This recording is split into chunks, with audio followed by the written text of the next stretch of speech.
kahit nasa Santa Cruz na siya at nagkakagulo na doon, naaalala niya pa rin si Kim Chiu.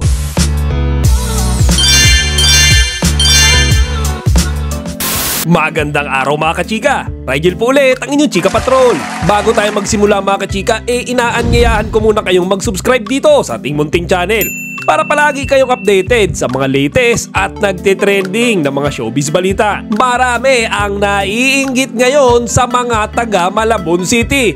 Yan mga kachika ay dahil nabigyan sila ng pagkakataon na masilayan, makamayan at makausap ang kanilang iniidolo na si Paolo Abilino. Oo mga kachika, kahapon kasi ay umaten si Paolo Abilino sa isang Santa Cruzan sa Malabon City. At mga kachika, naging kapartner niya pa dyan ang mayor ng syudad na si Mayor Jeannie Sandoval. At mga kachika, present din dyan si Kim. O hindi si Kim Chiu mga kachika, si Kim Domingo na Kapuso actress. Sa pagkakalam ko mga kachika, dalawa lang naman silang artista na naimbitahan na lumahok nga dito sa nasabing sa gala sa Malabon. Kaya base mga kachika, sa mga napanood kong videos na kumakalat online, talaga namang todo tilian ang mga fans ni Paolo Abilino na taga Malabon. Mga kachika, iisa nga lang yung sinasabi nila ang gwapo-gwapo daw ni Paolo sa personal. Paolo.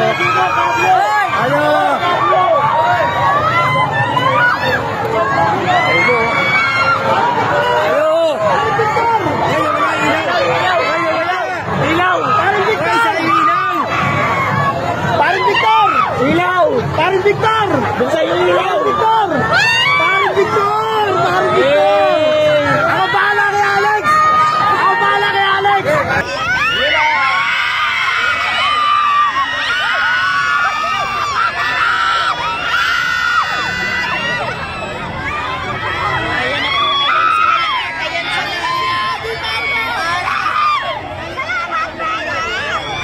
Paisa pong sigaw sa Facebook Live ni Paolo. Thank you po sa support. Thank you po sa support.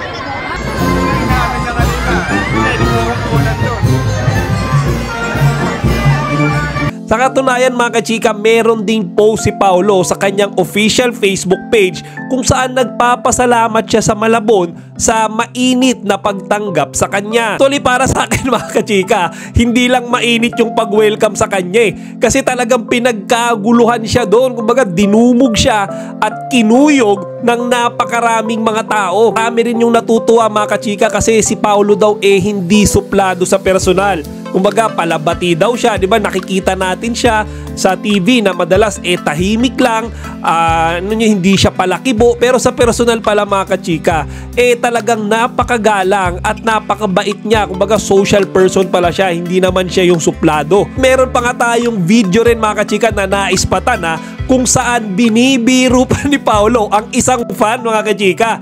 Sinisigawan niya ito o tinatawag niya itong Juliana, Juliana. Mga kachika, kahit nasa Santa Cruz na siya at nagkakagulo na doon, naaalala niya pa rin si Kim Chiu. Paisa pong sigaw sa Facebook Live ni Paolo.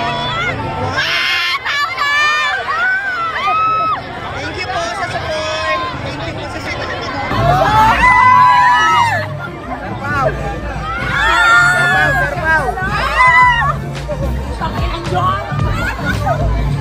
Kaya nga mga kachika, matapos niyang sabihin yan, lalong naghiyawan at nagtilian yung mga Kim Pao fans na nasa tabi niya. Sana nga mga kachika, napagbigyan din na maging participant ng Santa Cruz na yon si Kim Chiu. Kasi mga kachika, kung si Paolo Abilino pa nga lang, nayanig na ang mga taga Malabon, paano pa kaya pag ang Kim Pao yung present doon? Kayo mga kachika, agree din ba kayo na sana present si Kim Chiu doon sa sagala na yun sa Malabon City na inatenan ni Paolo Abilino? Kung oo, ilagay nyo rito sa comment section para mapag-usapan natin. Chika Patrol signing out! Chika, huwag niyong kalimutan mag-like, comment, and subscribe. Para sa iba pang mga celebrity news, i-click lamang ang mga videos na ito.